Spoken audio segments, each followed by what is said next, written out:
Hello all, welcome back to D Defense. Today I'm here with some new content that would be absolutely helpful for new bug bounty hunters who wanted to start bug hunting. So in this video I'm going to share a few tips on how to select a target program in HackerOne to get more bounties and less duplicates. So there are a few criteria that need to be fit to select a bug bounty program. So let's get started.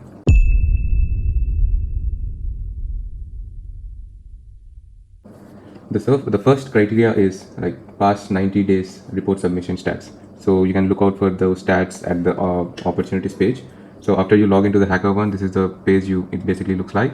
Now you need to go and select bug bounty program and click on search. So here you'll get all the public bug bounty programs. So you can select any bug bounty program and you can start hunting on it. So this is very much helpful for new bug bounty hunters who are first time HackerOne users.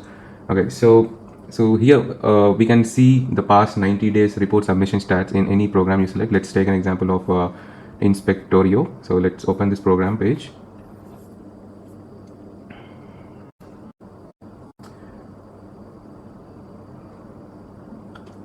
So here, this is a dashboard of Inspectorio bug bounty program. So here in the right side column, you can see the complete stats regarding the program description and the reward, the table, and the statistics of various details. Like here you need to look out for the main thing. I basically look out for the main thing, main section, which is in the statistics, that is called past 90 days report submissions. So this part. So this basically gives a clarity of any hacker who was trying to start hunting on this particular program.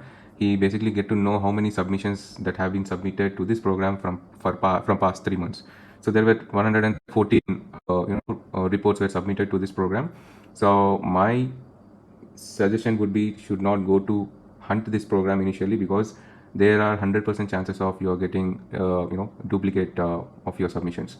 Okay, so I basically go and look out for the programs which has the count would be around 30 or 40 reports less reported from the past 3 months. Okay, so there were few programs like let me show you for example. So this is another bug bounty program, public bug bounty program, so which has 34 reports submitted from the past 3 months, which is 90 days.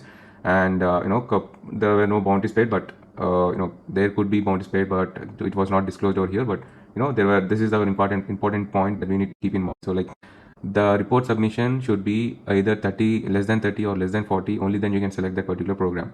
Okay, so in order to bypass the duplicate submissions or not applicable reports, or getting delayed in the triaging part of your report, etc., etc. Okay, so this is my first criteria that I'll be looking out for any bug bounty program before hunting on it. Okay, so the second criteria would be in scope of various application types.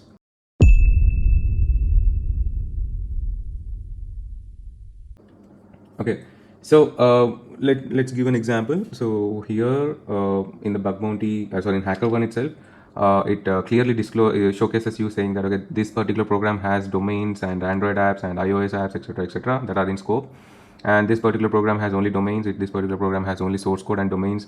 So like this, it will be clearly described, in the initial phase itself in this particular page.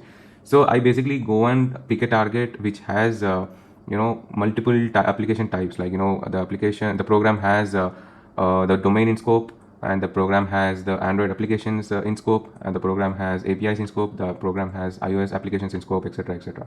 So if you select the particular target, right, so your testing checklist will be huge. Like you can try to attack with a lot of various type of attack vectors on the particular application types. Okay, so if you're proficient with Android pen testing, you can go and select the targets which has Android apps in it. And if you're proficient in domain pen testing, like web application pen testing, you can select the programs which has domain stars in it. Okay, so I basically take it pick up a target which has all the types of domain types, application types. So like you can see over here, this particular Wells Fargo application has five web applications were there, and 4 other assets were there, and 2 Android applications are there, 2 wildcard domains are there, and 2 iOS applications are there. So I basically go and pick up this target for pen testing, and try to implement all the attack vectors that are applicable. Okay, so criteria number 1 is should be met on this particular program, and the second criteria should also should be met on this particular program. Okay, so let's see whether those two criteria were fit in this particular program or not. So let's see the past 90 days report submissions, how many were there. So there were 209 report submissions that are there. So from the past 90 days, I wouldn't go and pick this particular target, because I'm 100% sure, 200% sure that whatever findings you found at the time of testing this particular applications, any application you take in this particular program, so that will get 100% duplicate. So I basically don't select this target. So first criteria was not met. So I basically, not go further testing this particular program and waste my time. Okay, instead I look out for other application programs, like there is another program called Early Warning, so which has 38 reports that were submitted, and the scope items were, okay, there is a domain, URL, and wildcard, and iOS application, okay, and Android applications. I definitely go and pick this particular program and start hunting on it immediately, because there are good chances that your report, whatever report you submitted, would get triaged immediately, and you get bounties immediately, instead of going into the not applicable or duplicate of your reports. Okay, so yeah, so that's the second criteria that needs to be met. And the third criteria would be wildcard scope. Okay,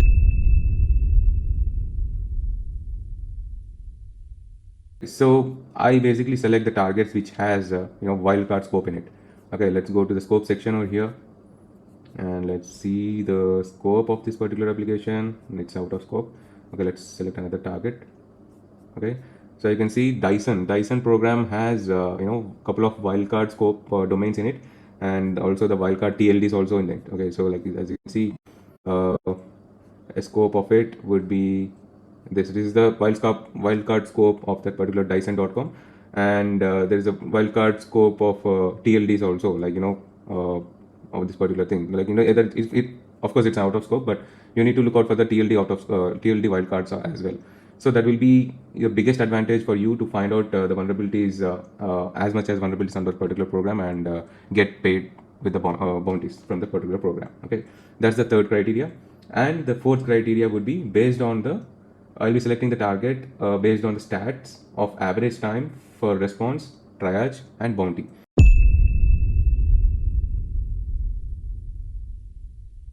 So that will be displayed in the dashboard, program dashboard itself. As you can see over here, like it basically takes 21 hours from your from the time of your submission of your report. It will take the team will take 21 hours on an average to respond to your particular report. And this is the triage time, like this is the average triage time they take, like 2.5 days they basically take to make your report, either it's a not applicable, either it's a triage or not. Okay, so and the bounty would be this is the average time for the bounty paid, like 3.5 days of approximately 4 days they take to pay you the particular for that particular vulnerability which you have submitted to them. Okay, so this dashboard is very much important, and this is the fourth criteria I basically look out for. If the response time and the triage time and the bounty paid time is very less, I basically definitely go and select this particular program and start hunting on it. Okay, and next to the fifth criteria. So the fifth criteria would be frequent program updates.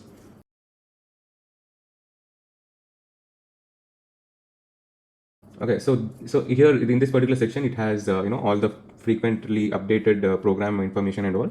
So there were a couple of programs which constantly updates their scope, constantly updates their policies, program guidelines, etc., etc. So I mean, which means that the particular program is pretty much active, and they are eagerly waiting for the reports which are coming from the bug bounty hunters. So which means that, okay, which gives a motivation for an attacker or a hacker or a bug bounty hunter to start testing on this particular program and see, like where any new scope that has been added, any credentials that are being added, any new documentation that has been newly added, etc., etc. Okay, so this is my fifth criteria. Okay, and the sixth criteria would be program activity.